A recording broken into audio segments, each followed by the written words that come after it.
உங்கள் அன்பிற்குரிய காளிராஜா தங்கமணி. உங்கள் அனைவருக்கும் எனது முதற்கண் வணக்கங்களும் வாழ்த்துக்களும். உங்கள் ஆசிரியர் யூடியூப் சேனல் மூலமாக உங்களோடு தொடர்பு கொள்வதிலே, உங்களோடு உரையாடுவதிலே நான் மிக்க மகிழ்ச்சி அடைகின்றேன். ஆசிரியர் யூடியூப் சேனல் ஆசிரியர்களுடைய குரலாக ஒலித்து வருகிறது. இந்த சமூகத்தினுடைய நலனுக்காக தொடர்ந்து குரல் கொடுத்த வண்ணம் வருகிறது. அந்த விதத்தில் இன்று நான் உங்களோடு பேசப் போகிற விஷயம் என்னவென்றால், தமிழ்நாடு மாநில அரசினுடைய கடன் இன்றைக்கு 10.62 லட்சம் கோடியாக இருக்கிறது. இந்த அளவுக்கு இவர்கள் கடனை வாங்கி தமிழ்நாட்டை ஒரு கடன்கார மாநிலமாக இவர்கள் ஆக்கிவிட்டிருக்கார். கொஞ்சம் கூட இவர்களுக்கு பொறுப்பே இல்லை. 5 ஆண்டுகளுக்கு முன்னால் 4.5 லட்சம் கோடியாக இருந்தது. இன்னைக்கு 10.62 62 லட்சம் கோடியாக இவர்கள் உயர்த்தி மக்களுடைய கடன் சுமையை இவர்கள் அதிகரித்து விட்டிருக்கிறார். ஆனால் அதை பற்றி இந்த முதலமைச்சரோ இந்த மற்ற எந்த அமைச்சரோ பேசுவதே இல்லை. தமிழ்நாடு மக்கள் எப்படி அவர்கள் தங்களுடைய வாழ்க்கையை நடத்தி கொண்டிருக்கிறார்கள் என்பதை நாம் தினந்தோறும் பார்க்கிறோம்.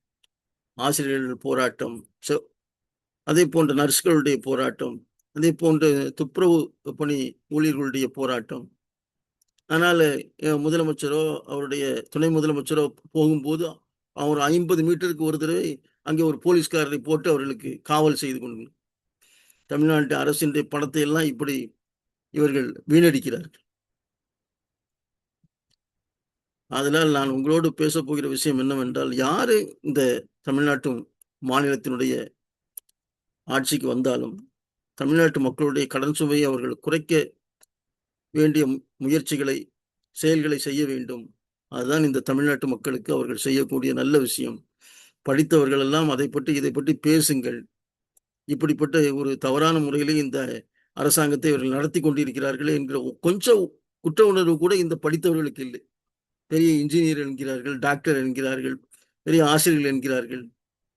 இப்படி இவர்கள் இந்த மாதிரி கடனை இவர்கள் வாங்கி கொண்டிருக்கிறார்கள். இவர்கள் என்ன காரியம் செய்து விட்டார்கள்? அங்கே எங்கே சிலை வைத்திருக்கிறார்கள்? சமாதிக்கு கட்டுவதையும் சிலை வைப்பதையும் மக்களுடைய தலையிலே இந்த அளவுக்கு இவர்கள் கடனை சுமத்தி வைத்திருக்கிறார்கள். கொஞ்சம் கூட வெட்கமும் இல்லாத ஒரு இந்த அரசாங்கம் செயல்பட்டு கொண்டிருக்கிறது. அதுதான் நான் சொல்வது, யார் ஆட்சிக்கு வந்தாலும் இந்த கடன் சுமையை குறைக்க வேண்டும். தமிழ்நாட்டு மாநிலத்தினுடைய கடன் சுமை குறைக்க வேண்டும். அதற்கான முயற்சியில் நீங்கள் ஈடுபட வேண்டும் என்று உங்களை அன்போடு பணிவோடும் நான் கேட்டுக்கொள்கிறேன். நன்றி, வணக்கம்.